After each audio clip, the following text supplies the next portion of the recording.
গাছের মধ্যে কিভাবে আম খেলাম সেটাই আজকে তোমাদের সঙ্গে শেয়ার করব। আর তোমরা আমার থাম্বনেলটা দেখে বুঝতেই পারছো যে আজকে আমি কি করতে চলি। Welcome to my channel Joyshree রায়।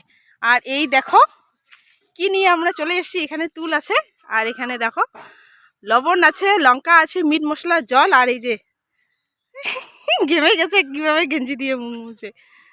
তো যাই হোক, আমরা যেটার জন্য এসেছিলাম যা মানে এত কিছু নিয়ে, তো এবার তুলটা রেখে দিলাম। আর হচ্ছে এই যে আমের গাছ, এই আমগুলোকে কিভাবে খাবো সেটাই দেখো তোমরা, জাস্ট ওয়েট। আমাদের গাছের আম হয়েছে, এই একটা গাছের ছোট গাছ, আর এই দেখো এই একটা গাছে আম হয়েছে ছোট ছোট। তো আমি এবার খাবো এই গাছের আমটা, আর আমটা কিন্তু গাছের মধ্যেই খাবো। হ্যাঁ, সেটা কিভাবে খাই তোমরা পুরো ভিডিওটা দেখো।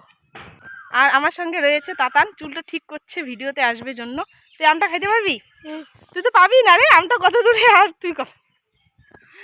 তো ঠিক আছে, চলো এবার আমটা খাবো। তো আমি এবার চলে আসলাম সেই আমের গাছের নিচে। আর আমাদের ছোট ছোট দুটো আম গাছ আছে। তো তোমরা আমার গত বছর ব্লকেও দেখেছো, গত বছর কিন্তু অনেক ফল এসেছে এই দুটো আম গাছে। আর এবারও ফল এসছে, কিন্তু কম ফল এসছে, অতটা ফল আসেনি। কি কারণের জন্য সেটা বুঝতে পারিনি, কিন্তু এই বছর এত রৌদ্র হয়েছে তার জন্য নাকি সেটাও বলতে পারছি না। তো এবার আমি আমটাকে ভালো করে ধুয়ে নিলাম। ধুয়ে নিয়ে গাছের মধ্যেই আমটাকে কেটে নিব, চাকুটাকে একটু ভালো করে ধুয়ে নিলাম।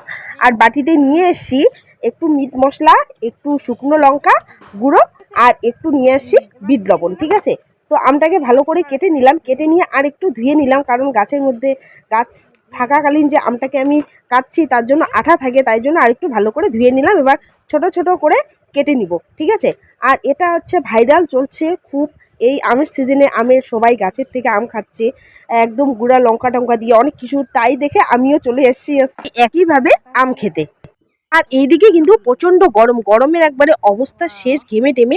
আর এখন একটুও হাওয়া চলছে না। তোমরা দেখো গাছের পাতাগুলো কিন্তু একটুও নড়ছে না, আর অনেকটা রৌদ্র উঠছে কিন্তু। আর এদিকে হাসছি কারণ আমাদের বাড়িতে অনেকগুলো মিস্ত্রি কাজ করছে, তারাই আমার কাণ্ড দেখে হাসছে, তো তাই জন্য আমারও হাসি পাচ্ছে। আর এদিকে দেখো মিট মশলা, শুকনো লঙ্কার গুঁড়ো আর লবণ সব কিছু দিয়ে একটু ভালো করে মিশিয়ে নিচ্ছি। আর লবণটা একটু কম হয়ে গেছে, পরে আবার লবণ দিয়ে দিচ্ছি। আর ঘেমে টেমে অবস্থা শেষ, তাই জন্য ঘামগুলো মুছতে মুছতে আর হাতে একবারে লঙ্কার গুঁড়ো লেগে, ওই লঙ্কার গুঁড়ো একটু লেগেছিল আর অনেকটা জ্বলতেছিল। আর গাইস, আমি এই ভিডিওটা করতেছি দুপুরবেলা। তো এই আমটা কিন্তু আমাদের অনেকটা টক। আমাদের যে দুটো আমের গাছ আছে সেই দুইটা আমের গাছে মানে আম কিন্তু অনেকটা টক, একটাও মিষ্টি না। ঠিক আছে, তো দেখো আমি কি খাচ্ছি, আর অনেকটা ভালো লাগতেছে গরমের মধ্যে। আর ভিডিও করে দিচ্ছে আমার মাসির ছেলে, এই যে হলো আমার মাসির ছেলে। তো আর একটা ভাইস্তা চলে আসলো, সে এখন আমার ভিডিওটা করে দিচ্ছে।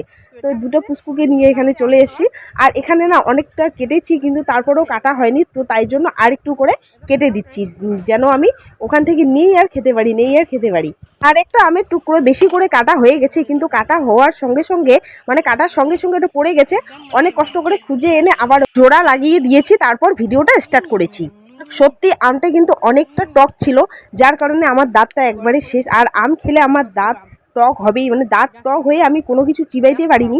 তো আমি আম খাচ্ছি আর ওরা দেখে আছে, ওদের জিভ দিয়ে জল পড়ছে, তাই জন্য আমি বললাম যে আয় একটু খা। তো এই হচ্ছে পাশের বাড়ি ভাস্তা, একে আমি খাওয়াই দিলাম একটু আম। ও বলতেছে এখন আবার খাবো, তো তাই জন্য ওর জন্য আবার একটা কাটতেছি।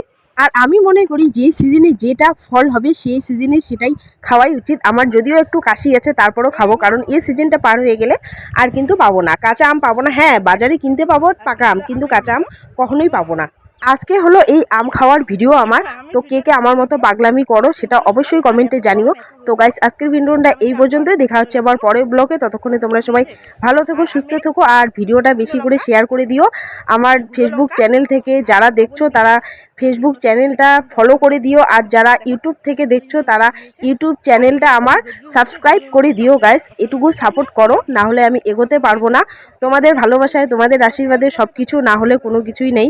মানুষ একটু একটু করে উপরে ওঠে, সবাই তো মানে কেউ তো একবারে উপরে উঠতে পারে না। ঠিক আছে, তো তোমাদের হচ্ছে এই বোনটাকে একটু সাপোর্ট করো, আরও যেন অনেকটা দূর এগিয়ে যেতে পারি।